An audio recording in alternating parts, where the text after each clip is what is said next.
ये खबर संस्कारम यूनिवर्सिटी द्वारा प्रस्तुत की गई है।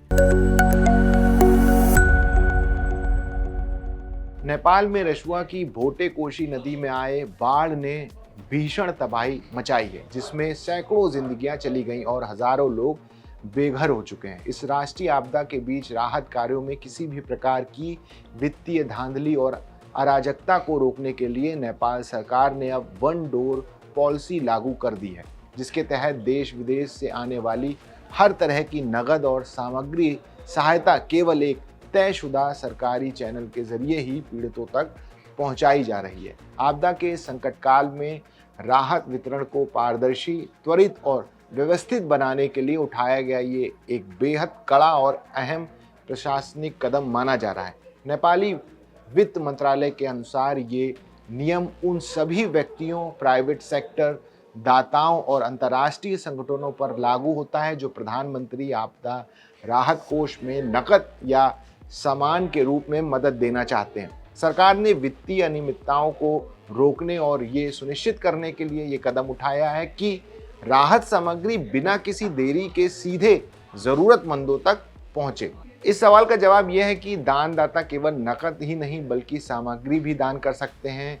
इसके लिए सरकार ने 3 मुख्य ड्रॉप ऑफ हब भी बनाए। अंतर्राष्ट्रीय राहत यानी एयर कार्गो के लिए त्रिभुवन इंटरनेशनल एयरपोर्ट, काठमांडू स्थित national emergency operations centre warehouse, घरेलू राहत के लिए नुवाकोट क्षेत्र में बट्टार स्थित नेपाली सेना की मैथिली बैरक और धांडिंग क्षेत्र के लिए बैरिन बैरक बनाई गई। इसके अलावा दानदाता संबंधित जिले के मुख्य जिलाधिकारी से भी सीधा संपर्क कर सकते हैं। नेपाल सरकार के मुताबिक किसी भी निजी संगठन, समूह या व्यक्ति को स्वतंत्र रूप से राहत कोष या सामग्री इकट्ठा करने की अनुमति नहीं है। वित्त मंत्रालय के अधिकारियों के मुताबिक सोशल मीडिया पर चलाए जा रहे ऐसे सभी अनाधिकृत अभियान गैर कानूनी है और गृह मंत्रालय को ऐसे सभी अवैध फंड जुटाने के अभियानों को तुरंत रोकने का निर्देश दिया गया है।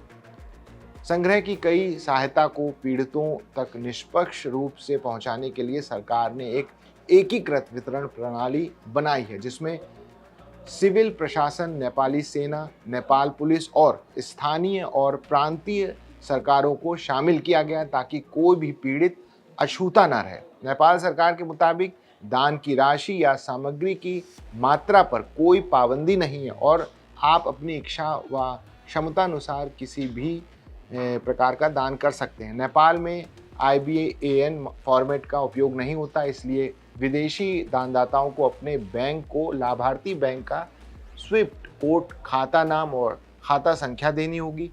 पेमेंट विवरण में स्पष्ट रूप से रसुआ भोटाकोशी फ्लड रिलीफ 26 अगस्त 2026 लिखना अनिवार्य है। ध्यान देने वाली बात यह है कि ट्रांसफर के समय OUR विकल्प चुनने से बैंक चार्ज नहीं कटेगा और पूरी दान राशि बिना कटौती के पहुंचेगी।